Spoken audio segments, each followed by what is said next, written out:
Ce que vous allez découvrir dans cette vidéo, personne ne vous l'a jamais expliqué comme ça. Restez avec moi. Bon, vous savez, Jacques Benou à la tête de l'Assemblée nationale, moi je le savais depuis, c'est un secret de polichinelle, c'est un monsieur, hein, c'est pratiquement un pion de M. Patrice Talon. C'est quelqu'un qui était toujours là avec M. Patrice Talon, depuis même qu'il était dans les affaires, il était son avocat, et après il était devenu ministre de la Justice même, il est, comme l'a dit hein, Mathieu, il a occupé notamment le poste de président de la Cour constitutionnelle aussi, et bon, c'est quelqu'un, il est le créateur même, ou bien le fondateur de l'UPR, et bon, c'est quelqu'un qui est connu, il a enseigné à l'université et tout ça, donc c'est un homme d'une certaine qualité en matière juridique, c'est un juriste de très haut niveau, et donc Monsieur Patrice Talon a bien vu bon de le placer à la tête de l'Assemblée nationale. Bon, entre griffes à la tête de l'Assemblée nationale, parce que quand vous savez très bien que Monsieur Patrice Talon, n'ayant même pas de parti politique, a su concilier les deux bords. Des partis politiques qui, originellement, hein, n'avaient pas les mêmes bases, les mêmes visions, l'UPR et puis le BR aujourd'hui, mais pratiquement aujourd'hui, se sont conciliés tout simplement parce que Monsieur Patrice Talon l'a voulu. Ce que Monsieur Yahi Boni, Dr Yahi Boni n'a pas su faire avec le FCBE. Donc c'est ça qui pose problème aujourd'hui hein, au Bénin. Donc même le candidat dans la candidature bon, a été rejeté hein, de Agbodjo, l'avocat Agbodjo. Il a eu à dire qu'il y avait des dysfonctionnements au sein même des démocrates. Et il y a certains qui étaient bon, beaucoup plus d'obédience avec les RUDT et autres là, ben, ils se sont fait débaucher par Patrice Talon, et aujourd'hui ils sont députés à l'Assemblée nationale, pratiquement 6 ou bien 7 députés qui sont aujourd'hui députés à l'Assemblée nationale. Et donc aujourd'hui, moi, je me dis, bon, Assemblée nationale monocolore, certes, mais l'article 82 de la Constitution béninoise stipule que, bon, dès que vous rentrez à l'Assemblée, vous n'êtes plus député d'une formation politique, mais vous êtes beaucoup plus député de toute la nation. Et je pense que ces députés-là vont travailler pour le bien-être de la nation, parce que ce sont des... Vous le pensez vraiment? Je le pense, parce que quand je vois les législatures passées et tout, je pense que ça a donné quelque chose, même si, à la fin de la législature, bon, il y a eu la révision de la Constitution qui a porté sur le mandat présidentiel et tout ça.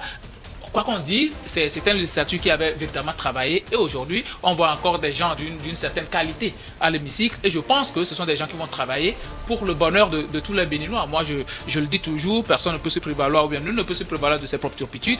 L'opposition a été très fragilisée par ses propres faits, parce qu'ils n'ont pas pris le temps de se reconstruire après notamment la dernière présidentielle hein, de M. Patrice Talon.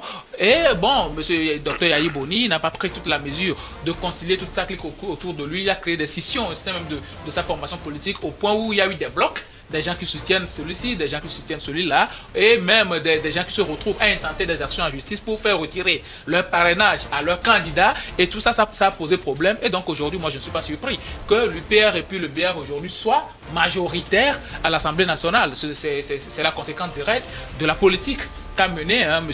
Dr Yahi Boni. Donc moi je ne le plains pas du tout. Le Bénin est-ce qu'il est le Bénin, son histoire démocratique a commencé il y a belle lurette. Je ne pense pas que ça va changer, je ne suis pas sûr. Comme l'a dit mon ami Mathieu, comme quoi le débat va se déplacer dans les rues et autres là, je ne suis pas sûr. Les Béninois ne sont plus dans ce ordre d'idée là. Ils vont aller beaucoup plus vers le développement, et peut-être lors des prochaines élections, si cette législature là ne fait pas bien le travail, bon ils pourront tout simplement permettre à ce que quelqu'un d'autre vienne ou bien d'autres obédiences viennent à l'Assemblée nationale. Mais pour le moment, c'est la mouvance présidentielle qui est majoritaire à l'Assemblée nationale. Ça va faciliter la gouvernance à M. Patrice Talon. N'oublions pas que même M. Bassirou Diomaye Faye, quand il était arrivé au pouvoir et que l'Assemblée ne lui était pas favorable, on lui posait des crocs à jambes et tout. Mais il a dissous l'Assemblée nationale et a organisé de nouvelles élections. Et aujourd'hui, le PASTEF est majoritaire à l'Assemblée nationale. C'est pour lui permettre, c'est pour avoir les coups de franche de pouvoir bien diriger. La même chose en France où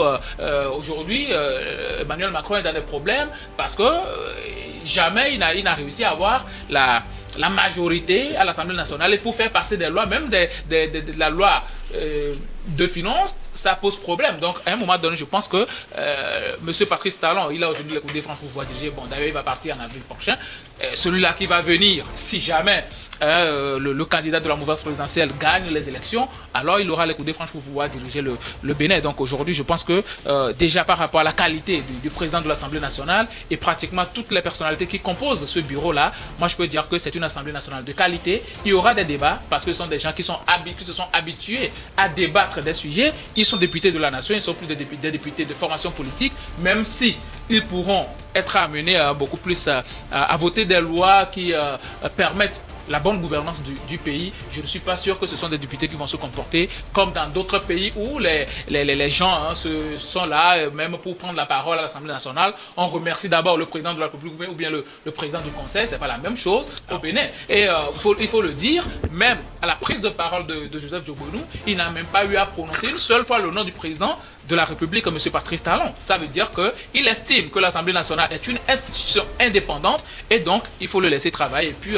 au bout des 7 ans, des 7 ans à venir, on va pouvoir juger des résultats qu'ils auront à faire à la tête de cette Assemblée-là. Alors, moi, je suis optimiste. Ouais, Prosper, beaucoup, il y a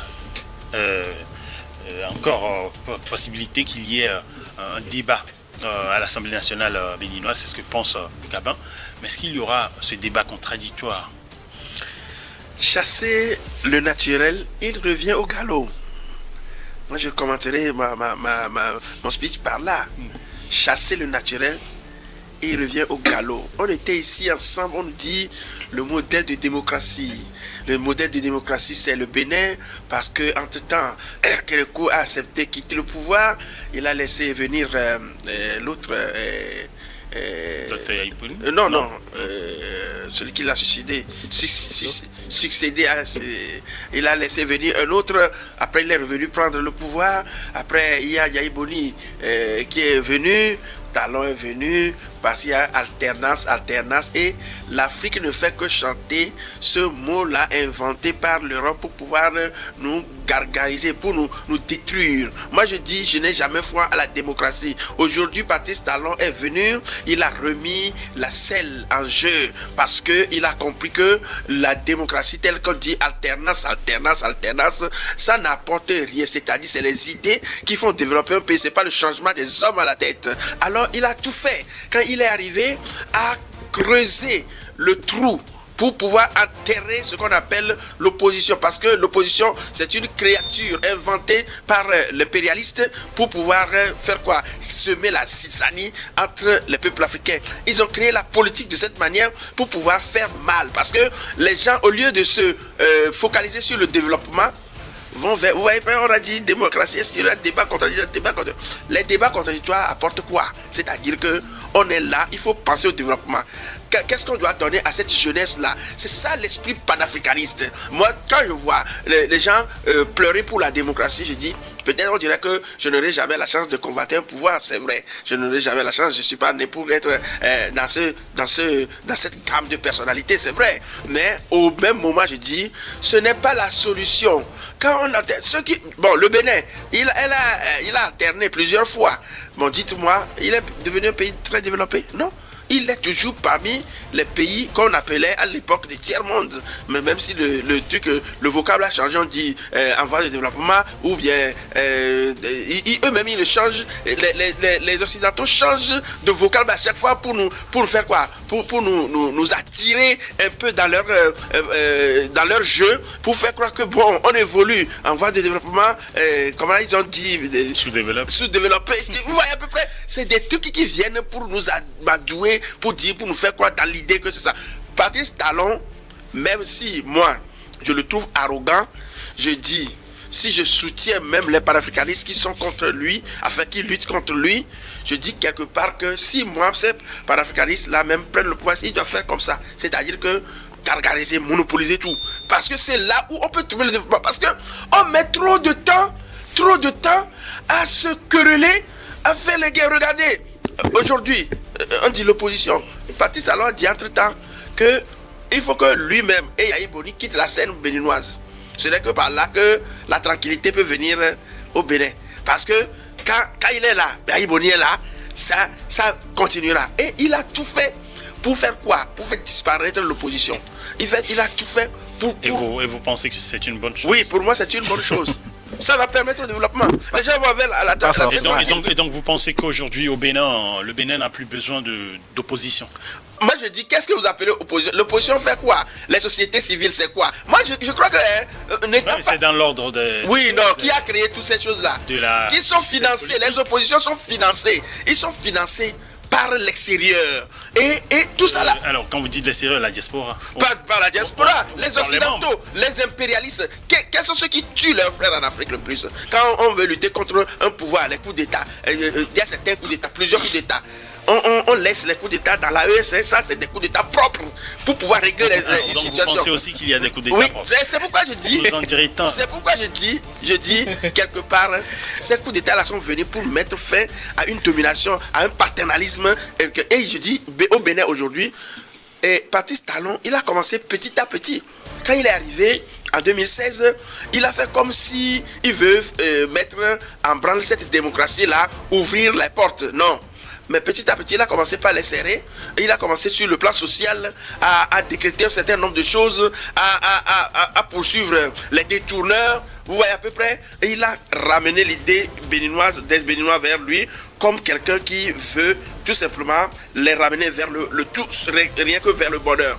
Et c'était une astuce par lequel il a su ramener les âmes vers lui. Et après, il a mis le turbo. Et vous voyez à peu près, aujourd'hui, tous ceux qui sont dans l'opposition se sont tués. Il n'y a plus ça. C'est-à-dire qu'il a eu la force de le faire pour leur dire que, mes frères, venez, on va travailler ensemble pour développer le Bénin. Ce n'est pas l'alternance qui va changer quelque chose. C'est vrai, c'est un businesseur. Il fait ses affaires, on ne refuse pas. mais quelque part, et moi je soutiens cette manière de faire dans tous les pays africains. C'est-à-dire qu'on monopolise le pouvoir, qu'on fasse venir tout le monde vers la réalité. On nous appelle pauvres, alors que nous avons un terrain riche.